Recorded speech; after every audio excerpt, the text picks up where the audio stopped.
નમસ્કાર દર્શક મિત્રો, હું છું રૂપલ વણેચિયા. સંપૂર્ણ ન્યૂઝમાં આપનું સ્વાગત છે. ડીસા નગરપાલિકાના કર્મચારીઓ અધિકારીઓએ આજે કામકાજથી અળગા થઈ પેન ડાઉન હડતાલ કરવાનો નિર્ણય કર્યો હતો. પાલિકામાં પૂર્વ કોર્પોરેટર દ્વારા અધિકારીઓ કર્મચારીઓ સામે મનગઢંત રીતે ભ્રષ્ટાચારના આરોપો લગાવી કામકાજમાં વિક્ષેપ ઉભો કરતા હોવાના આક્ષેપો સાથે કર્મચારીઓએ હડતાળ કરી હતી. જ્યારે પૂર્વ કોર્પોરેટરે પોતે અરજદાર તરીકે રજૂ કરવા આવ્યા હોવાનું જણાવ્યું હતું. ડીસા નગરપાલિકામાં છેલ્લા કેટલાય સમયથી કોર્પોરેટરો તેમજ પૂર્વ કોર્પોરેટર દ્વારા પાલિકાના અધિકારીઓ અને કર્મચારીઓ સામે મનગઢંત રીતે ભ્રષ્ટાચારમાં કે કામકાજમાં વ્યવસ્થિત રીતે ન થતું હોવાના આક્ષેપો કરવામાં આવતા હોવાથી અનેક વખત અધિકારીઓ અને રજૂઆત કરનાર વચ્ચે તું મેમે થાય છે.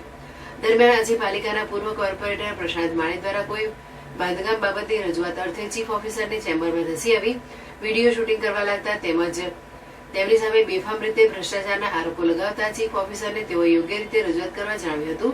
ત્યારબાદ ચીફ ઓફિસરે જુનિયર ટાઉન પ્લાનર ઓફિસરને બોલાવતા પૂર્વ કોર્પોરેટરે તેમની સામે પણ આક્ષેપબાજી શરૂ કરી હતી, જેથી ચીફ ઓફિસરની ચેમ્બરમાં જ બંને વચ્ચે ચકમક થઈ હતી. ત્યારબાદ આવા બનાવો છેલ્લા કેટલાય સમયથી અવારનવાર બનતા હોય તેમ નગરપાલિકાના કર્મચારીઓ અધિકારીઓ સામે ખોટી રીતે આક્ષેપો થતા હોય પાલિકાના કર્મચારી મંડળ દ્વારા આ બાબતે ઉપરી અધિકારીઓને જાણ કરી એક દિવસની પ્રતિક હડતાળ કરવાનો નિર્ણય લઈ પેન ડાઉન કરી ઓફિસ સમય સુધી કામકાજથી અળગા રહ્યા હતા. બપોરે 1:30 વાગ્યાના સુમારે કર્મચારીઓની અચાનક હડતાળ થતા કચેરીમાં કામકાજ અર્થે આવેલા અરજદારોને ધક્કો પડ્યો હતો. આ અંગે પાલિકામાં રજૂઆત કરવા આવનાર પૂર્વ કોર્પોરેટર પ્રશાંત માળીએ જણાવ્યું હતું કે હું એક અરજદાર તરીકે રજૂઆત કરવા આવ્યો હતો અને ગેરકાયદેસર રીતે ચાલી રહેલા બાંધકામ બાબતે રજૂઆત કરી હતી, જેની નગરપાલિકાએ કોઈ પરવાનગી આપી નથી. તેમ છતાં અધિકારીઓ કર્મચારીઓના ભ્રષ્ટાચારના લીધે કામકાજ થઈ રહ્યું છે તેવી રજૂઆત કરતા ચીફ ઓફિસર પોતાની ખુરશી પરથી મારવા ધસી આવ્યા હતા અને આ રીતે એક અરજદારનો અવાજ દબાવવાની કોશિશ કરી હતી. જ્યારે આ બાબતે ડીસા નગરપાલિકાના ચીફ ઓફિસર ગૌરાંગ પટેલે જણાવ્યું હતું કે આજે રજૂઆત કરવા આવેલા અરજદારે અનધિકૃત રીતે કેમેરો ચાલુ રાખી અચાનક ધસી આવી બેફામ રીતે આક્ષેપો કરવા લાગતા તેમની રજૂઆત પ્રત્યે સંતોષકારક જવાબ આપ્યો હતો, પરંતુ તેઓ પાલિકાના કર્મચારીઓ સાથે રીતસર ઝઘડા જ આવ્યા હોય તેવું બેહુદુ વર્તન કરી રહ્યા હતા.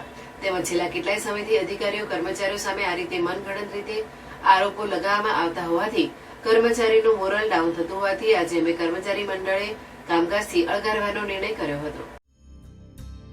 બનાસ બેંક પરિવાર ભારતવાસીઓને આઝાદીના 78મા સ્વાતંત્ર્ય પર્વની હાર્દિક શુભકામનાઓ પાઠવે છે. આજે આપણે જે આઝાદીનો આનંદ માણીએ છીએ તે અસંખ્ય ભારતીયોના દ્રઢ નિશ્ચય અને બલિદાનનું પરિણામ છે.